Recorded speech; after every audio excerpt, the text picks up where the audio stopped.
Alright, this is lesson 1 on fractions. We're just going to do some understanding of fractions, so looking at the different terminology relating to fractions. As you can see here, we've got a proper fraction, and that is where we have a numerator, the number on the top, that is less than the denominator, and it's also fully simplified. So 3/4, we cannot simplify those values at all. We're going to look at that in another lesson, but stick with that for the moment. Improper fraction, same kind of thing, numbers are fully simplified, but our numerator is in this case larger than our denominator. So larger number on the top than the denominator on the bottom. And a mixed number or mixed fraction is when we've got something like a whole number and a bit of a fraction left over. So in this case 4 and 2/3. The same as saying 4 plus 2/3 or 4 and 2/3. So fractions can be pretty frustrating. Sadly, they don't go away. It's something you'll keep having to work with right up to year 12 and beyond.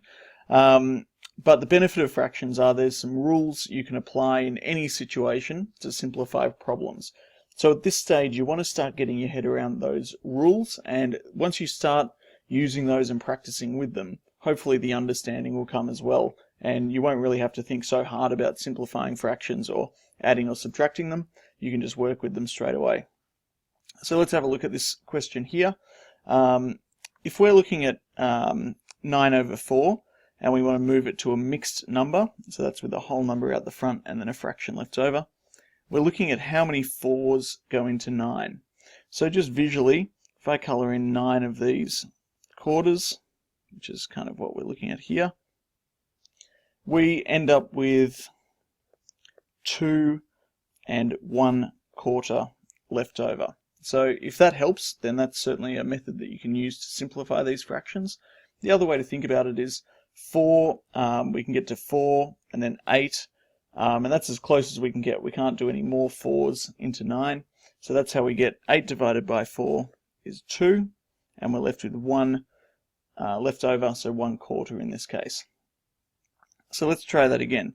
If we're going through our multiples of 2, we've got 2, 4, 6, 8, and 10, and I can't go to 12 because I don't have a 12 as my numerator. So I'm going to scrap that, and we have here 1, 2, 3, 4, 5. So we know that 10 divided by 2 is 5, and in this case we have, that's a really messy 5 as well, we have 1/2 left over. So another way to think of this as well is you can do 2 into 11, doesn't go into 1, and we carry the 1 over, and then 2 into 11 goes 5 times with a remainder 1, and that's where we're getting these values here. I'm trying to show you some different methods, so whichever one of these sticks the best, certainly go ahead with that. Let's do the same thing here. So 6 into 19, we're going to have 6, 12, 18, that's the multiples of 6, and I can't go to 24 because it's too big, it's bigger than 19, so I'm going to stop there, and 6 goes into 18 3 times, and the difference between 18 and 19 is 1, so I've got 1/6 left over, 3 and 1/6. Sometimes you get tricky ones like this, so 56 divided by 5, and we can use our division here. So 5 into 5 goes once, and 5 into 6 goes once, with a remainder of 1. It's not the best question actually, lots of 1s there. So we're now left with 11 and 1/5. That's another way to do that. I might just write up one other question here. Alright, just wanted to find a different remainder this time. So again, 3 into 23, we can have 3, 6, 9, 12, 15, 18, 21, and I can't go to 24 because we are then getting beyond 23. Oops, 2, 3, 4, 5, 6, 7. So if you're not sure, again, just write out your multiples of your denominator. So 3 goes into 21 7 times, and the difference between 21 and 23 is 2, so we've got 2/3 left over there.